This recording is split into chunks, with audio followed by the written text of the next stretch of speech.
नमस्कार मित्रों, मैं डॉक्टर आईपी सिंह धौलपुर राजस्थान से। मित्रों, मेरा एक छोटा सा यूट्यूब चैनल है जिस पर पूरे देश के बच्चे हिंदी साहित्य के मुझसे जुड़े हुए हैं।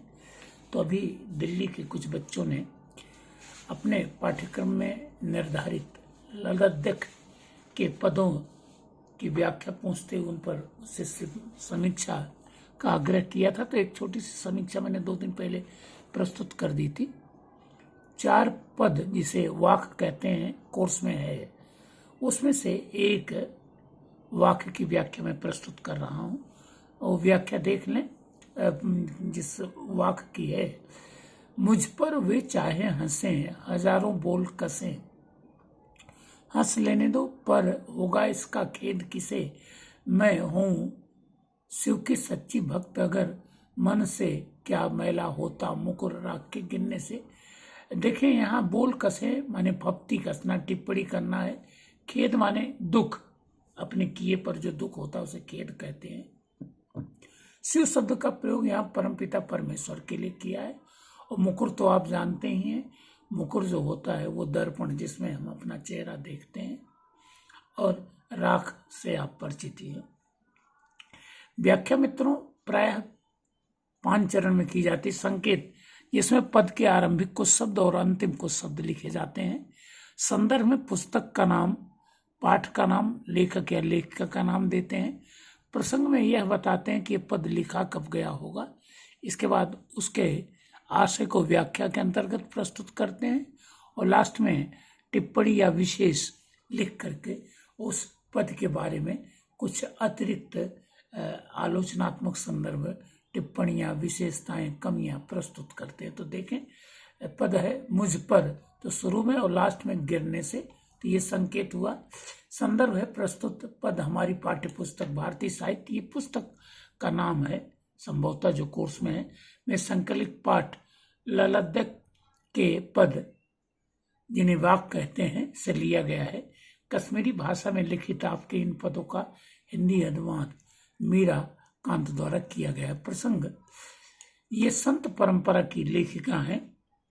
अपने आराध्य के लिए शिव संबोधन का प्रयोग करती हैं, जो भगवान शिव नहीं बल्कि सर्वशक्तिमान परमात्मा का पर्याय माना जा सकता है। उनके अनुसार यह यत्र तत्र सर्वत्र विराजमान है। आप जाति पाति धार्मिक आडंबरों का स्पष्टता खंडन करती हैं। फलतः आपके पदों में मोह माया से मुक्ति के साथ सामाजिक भेदभाव का स्पष्ट विरोध मिलता है। आत्मज्ञान एवं आत्मशुद्धि पर विशेष बल देते हुए आप सत्कर्मों एवं प्रेम की महत्ता प्रतिपादित करती हैं।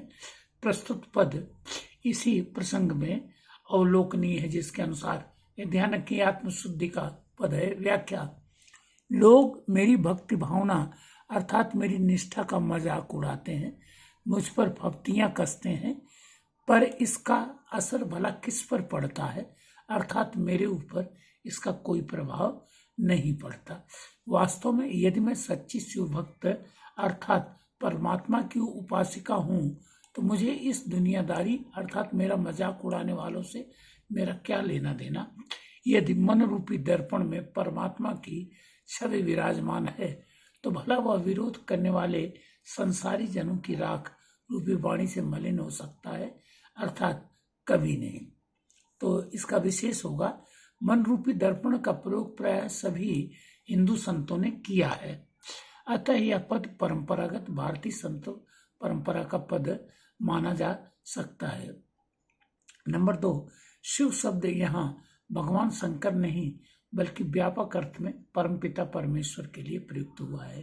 नंबर 3, यहाँ सच्चे संत की आस्था का यथार्थ द्योतित होता है, जो उसे हर क्षेत्र में निर्भय बनाता है। मित्रों ध्यान रखना, इसीलिए कबीर जो है उन्हें क्रांतिकारी कवि तक कह दिया जाता है। नंबर 4, यहाँ प्रसाद गुण माना जा सकता है। और अंतिम, इनके पदों को वाक्य कहते हैं, जैसे तुलसीदास की चौपाई है या किसी की कुंडलिया है, किसी के सवैया है, तो 4 पंक्तियों का छंद इनका होता है, जिसे वाक्य कहते हैं, जो इनकी मौलिक पहचान स्थापित करते हैं। तो आशा है कि ये व्याख्या आपको पसंद आएगी। शेष पदों की व्याख्या भी इसी प्रकार कर लें, और अगर विसंगति हो तो मुझे फिर सूचित करें। थैंक यू, धन्यवाद।